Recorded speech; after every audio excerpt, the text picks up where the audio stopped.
All right, let's talk about something we all do, but maybe don't think enough about: sleep. Today we're going to get into the science of it. Because what if I told you that getting good, restorative rest is one of the most powerful things you can do for your recovery, and even for living a longer life? So let's just kick things off with a big question. What if the most powerful recovery tool in all of medicine isn't some fancy new drug or complicated procedure? What if it's the very first thing we sacrifice when we get busy? You know, we hear all the time about diet and exercise, right? They're the two pillars of health. But there's the third one, a forgotten pillar: sleep.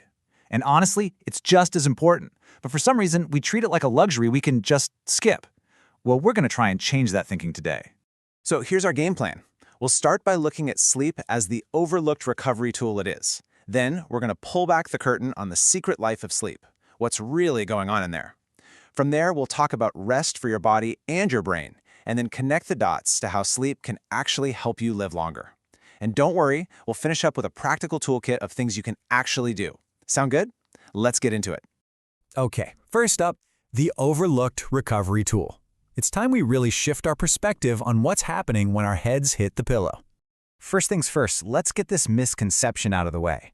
Sleep is not a passive shutdown. Your body and brain aren't just turning off. It's the complete opposite, actually. It's a super active, highly regulated biological process. Think of it like a Formula One pit crew that comes out at night to repair, refuel, and get you ready for the next race. So if it's so active, what in the world is going on? Well, that brings us right to our next section, the secret life of sleep. We're going to look under the hood and see how it's all built. Okay, so our sleep is basically split into two main types. You've got non-REM sleep, which is like the body's maintenance crew.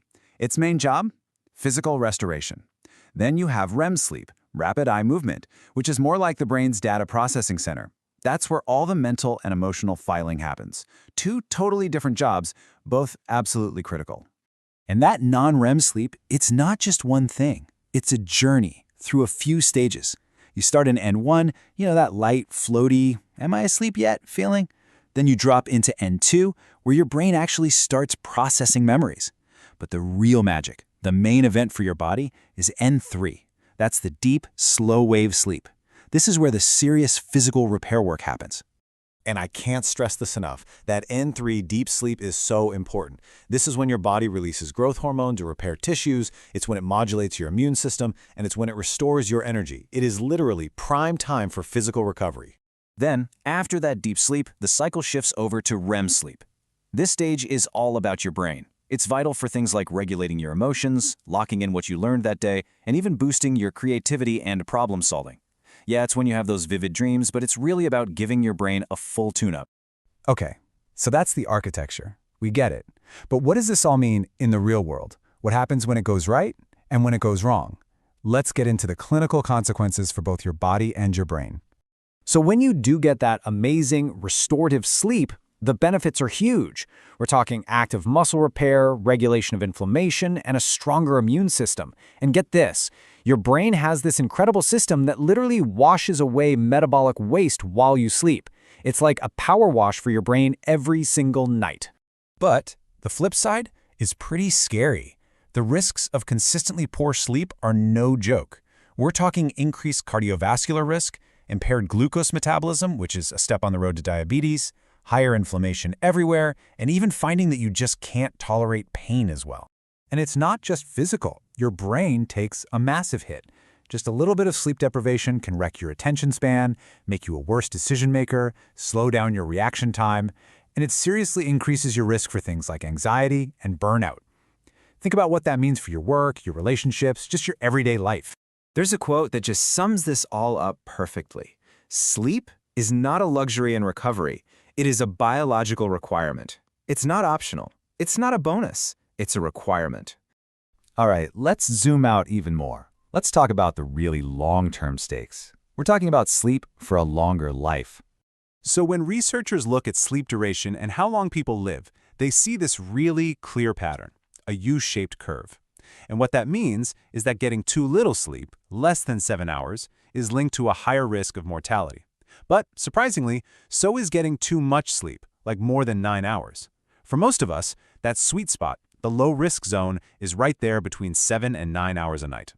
And remember that brainwashing system we talked about? Well, here's where it gets really serious. Scientists are now thinking that when that waste clearance process is messed up night after night for years, it could lead to the buildup of abnormal proteins in the brain. And those proteins, they're linked to neurodegenerative diseases. So yeah, the long-term stakes here are incredibly high. Okay, that's a lot of the why. It's important, it's serious. But what can you actually do about it? Let's move on to the how.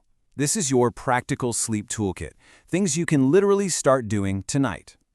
All right, here we go. A quick checklist. Number 1, be consistent. Your body loves a routine, so try to go to bed and wake up around the same time. Yep, even on weekends. 2, watch the stimulants. That afternoon coffee could be costing you sleep later. 3, power down. The blue light from your phone and screens is a huge problem, so try to put them away an hour before bed. 4, create a sanctuary. Your bedroom should be cool, dark, and quiet. 5, eat light. A huge meal right before bed is not your friend. And finally, number 6, move during the day. Regular physical activity really helps. Look, you don't have to be perfect, but even a few of these can make a world of difference. You know, when you think about it, this all points to a massive reframe we need to make. We should really think about sleep as a vital sign, just like blood pressure or heart rate. It's that fundamental to our health. So let's bring it all home. We've seen the science. We know that sleep is a biological requirement, not some luxury you can earn.